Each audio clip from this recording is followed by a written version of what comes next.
எஜமானன் நீங்க தானே, என் எஜமானன் நீங்க தானே, எஜமானன் நீங்க தானே, என் எஜமானன் நீங்க தானே.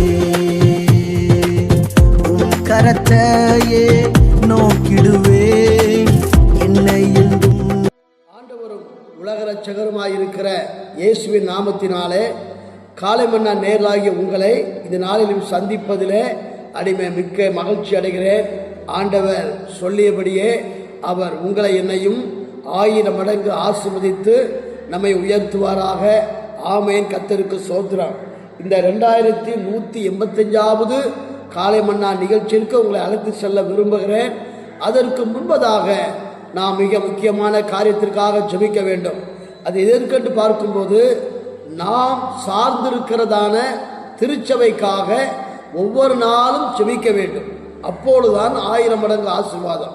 சரியா? ஜெபம் பண்ணலாம். அது மாத்திரமல்ல, இந்த 2185வது காலை மன்னா நிகழ்ச்சியில நான் ஒரு வார்த்தை உங்களுக்கு தீர்க்க தரிசனமாக சொல்ல விரும்புகிறேன். அது என்ன வார்த்தை என்று பார்க்கும்போது, நான் கர்த்தருடைய வீட்டிலே நிலைத்து இருப்பேன். அது ஒரு வார்த்தை. அல்லேலூயா. ஆண்டவர் இயேசு நம்மை ஆசீர்வதிக்க வேண்டும் என்று சொன்னார், நம்மை உயர்த்த வேண்டும் என்று சொன்னார், நம்முடைய வாழ்வாதாரம் பொருளாதாரம் பலுகி பெருக வேண்டும் என்று சொன்னார். ஆண்டவர் வரும்போது அவருக்கு எதிர்கொண்டு போக வேண்டும் என்று சொன்னால், நாம் கர்த்தருடைய ஆலயத்திலே நாட்டப்பட்டவர்களாக இருக்க வேண்டும். ஒரு வசனத்தை வாசிக்கிற கவனமாய் கேளுங்கள். சங்கீதம் 23ஆம் சங்கீதத்தில் கடைசி வசனம் இவ்வாறாக சொல்லப்பட்டிருக்கிறது, என் ஜீவனுள்ள நாளெல்லாம் நன்மையும் கிருபையும் என்னை தொடரும், நான் கர்த்தருடைய வீட்டிலே நீடித்த நாட்களாய் நிலைத்திருப்பேன்.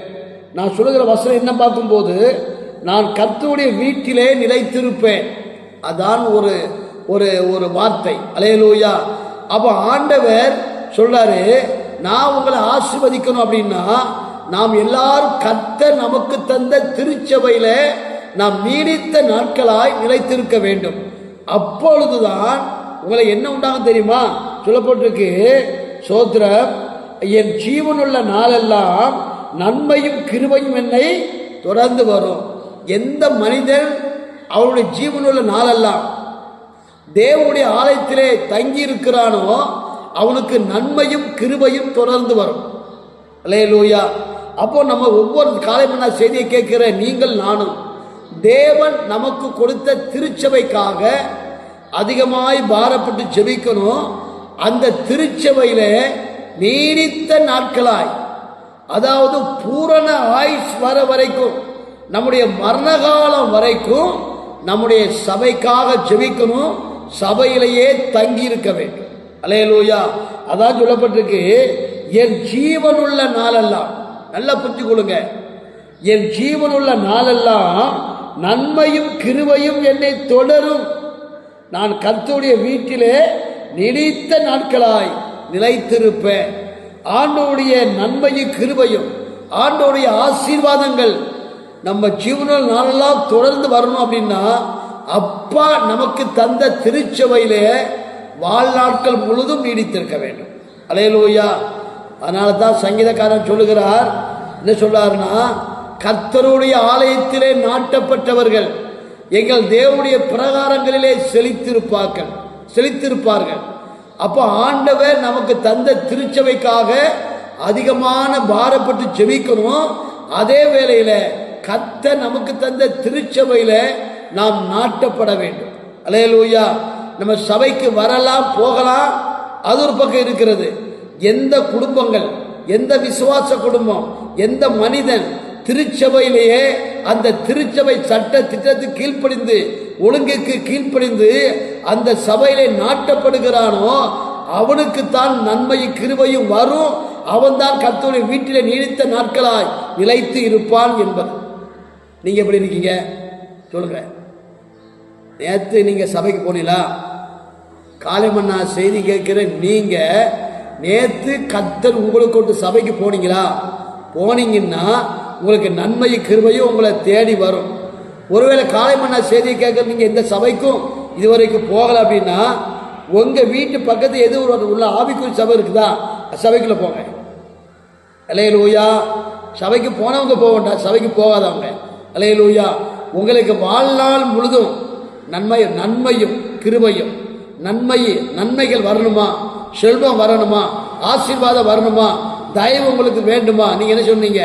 நீங்க ஆண்டவருடைய ஆலயத்தில் நீங்கள் தங்கி இருக்கணும். அது சொல்லப்பட்டிருக்கிறது, நான் கர்த்தருடைய வீட்டிலே நீடித்த நாட்களாய் நினைத்திருப்பேன். மேலப்பட்டிருக்கு, என் ஜீவனுள்ள நாளெல்லாம், நம்ம உயிரோடு இருக்கிற நாளெல்லாம் ஆண்டவருடைய ஆலயத்தில் தங்கியிருக்கணும். அப்பந்தான் நமக்கு என்ன உண்டாகும்? நன்மையான காரியங்கள் நடக்கும். உங்க பிள்ளைகளுக்கு நன்மையான காரியம் நடக்கும், உங்க தொழிலில் நடக்கும், நீங்க வைத்திருக்க திருச்சபையில் நடக்கும், விசுவாச குடும்பங்களில் நடக்கும். நீங்க கையிட்டு செய்யற அனைத்து வேலைகளிலும் நன்மையான காரியம் உங்களுக்கு உண்டாகும். அல்லேலூயா. நீங்க ஜீவனுள்ள நாளெல்லாம் கர்த்தருடைய ஆலயத்திலே இருப்பேன்னு சொல்லி ஒரு முடிவு பண்ணிருங்க. அவருடைய கிருபையும் நன்மையும் உங்களுக்கு தேடி வரும், கதவை தட்டும், உங்களை ஆசீர்வதிக்கும், உங்களை மேன்மைப்படுத்தும், உங்களை பூமியின் உயர்ந்த இடங்களிலே உங்களை உட்கார வைக்கும். அல்லேலூயா. ஜெபமனோமா. அன்பின் பரலோக பிதாவே, உம்முடைய குமாரனாக இயேசுவின் நாமத்தில் நன்றியோடு துதிக்கிறோம். ஆண்டவரே, என் ஜீவனுள்ள நாளெல்லாம் நன்மையின் கிருபை என்னை தொடரட்டும். ஆண்டவரே, நான் ஆண்டவர் நீங்க எனக்கு தந்த திருச்சபையில ஜீவனுள்ள நாளெல்லாம் நீடித்திருக்க எனக்கு உதவி செய்கிறாங்க. இயேசுவின் நாமத்தில் கேட்கிறோம் நல்ல பிதாவே. ஆண்டவர் இயேசுவின் ஆசீர்வதிப்பார். உந்தனின் சேவை செய்வே, எந்த சூழ்நிலையிலும் என் ஜீவன் பிரியும் வரை உண்மையாய் ஓடிடுவே. என் ஜீவன்